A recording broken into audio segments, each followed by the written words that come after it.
Assalamualaikum warahmatullahi wabarakatuh.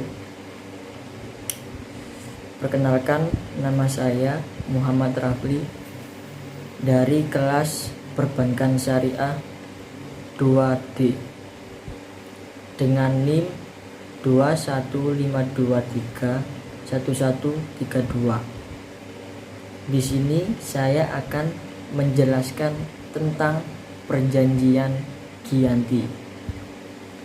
Perjanjian Giyanti ini merupakan peristiwa yang menandai pecahnya Mataram Islam.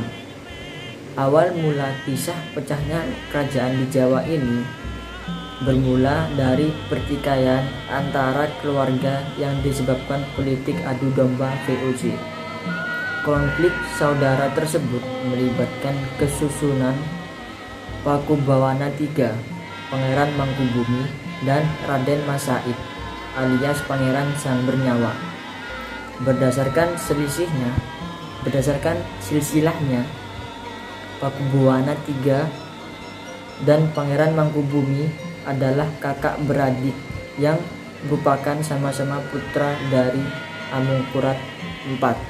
Sedangkan Raden Mas Said merupakan salah satu cucu Amungkurat IV, atau lebih tepatnya ialah keponakan dari Pakubawana II.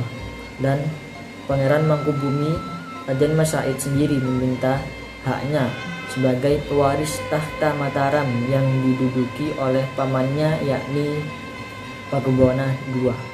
Alasan utamanya ialah bahwa ayah Raden Mas Said, Pangeran Arya Mangkunegara, merupakan putra sulung dari Amungkurat IV. Oleh karenanya Arya Mangkunegara lah yang seharusnya menjadi Raja Mataram meneruskan Amungkurat IV. Namun karena Arya Mangkunegara sering menentang kebijakan VOC, akhirnya berimbas harus diasingkan ke Sri Lanka hingga meninggal dunia. VOC pun kemudian menaikkan putra Amungkurat IV lainnya, yakni Pangeran Prabu Suyasa, sebagai Pangeran Mataram selanjutnya dan bergelar Pakubuwana II. Ketika Pakubuwana II memangku tumpuk kepemimpinan Mataram Islam, ia memindahkan ibu kota kerajaan tersebut dari Kartasura ke Surakarta pada 17 Februari 1745. Perpindahan tersebut terjadi setelah Keraton Kartasura hancur akibat adanya pemberontakan yang dipimpin Mas Garendi atau Sunan Kuning pada 1742 dan mengakibatkan istana Mataram Islam di Kartasura rusak. Hal ini semakin memperkuat Raden Mas Said ingin merebut tahta Mataram Islam dari pamannya Pakubuwana II. Karena memiliki tujuan yang sama, akhirnya Raden Mas Said bekerjasama dengan Pangeran Mangkubumi untuk merebut tahta Mataram Islam dari Pakubuwana II yang dibantu oleh VOC. Pada 20 Desember 1749, Pakubuwana II wafat.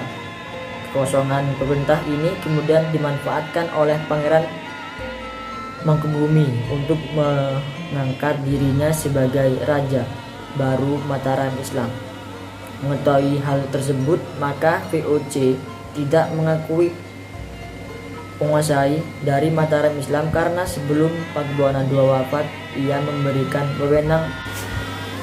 Pada 20 Desember 1749, Pakubuwana II wafat. Kekosongan pemerintahan ini kemudian dimanfaatkan oleh Pangeran Mangkubumi untuk mengangkat Islam. Mengetahui hal tersebut, maka VOC tidak mengakui Pangeran Mangkubumi sebagai penguasa dari Mataram Islam karena sebelum Pakubuwana II wafat, ia memberikan wewenang mengangkat raja baru kepada VOC. Situasi memanas ketika VOC mengangkat putra Pakubuwana II. Raden Mas Said Suwarji menjadi Raja Mataram Islam dengan gelar Pakubuwana II. Raden Mas Said dan Pangeran Mangkubumi kembali melancarkan serangan pada VOC dan Pakubuwana III. Untuk mengatasi serangan dari Raden Mas Said dan Pangeran Mangkubumi, VOC kemudian menyusun siasat adu domba kedua tokoh tersebut. VOC mengirimkan utusan khusus untuk menghasut Raden Mas Said agar berhati-hati terhadap Pangeran Mangkubumi yang bisa mengkhianatinya.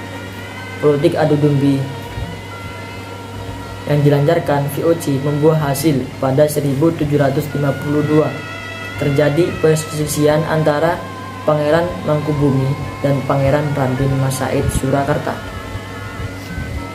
Hal ini kemudian dimanfaatkan oleh VOC untuk berunding dengan Mangkubumi.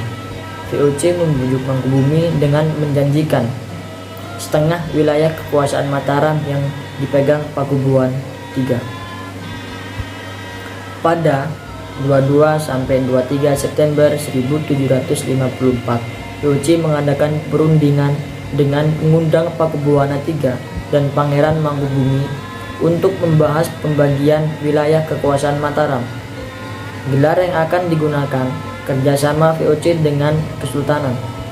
Perundingan ini akhirnya mencapai kesepakatan dengan ditandatanganinya Perjanjian Giyanti pada 13 Februari 1755 yang membagi kerajaan Mataram Islam menjadi dua bagian, yaitu Kesultanan Surakarta dan Kesultanan Yogyakarta.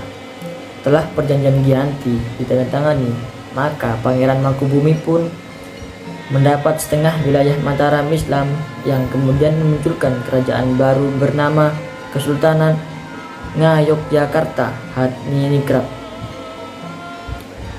Pangeran Mangkubumi lalu mendeklarasikan sebagai raja dengan gelar Sri Sultan Hamengkubuwono I.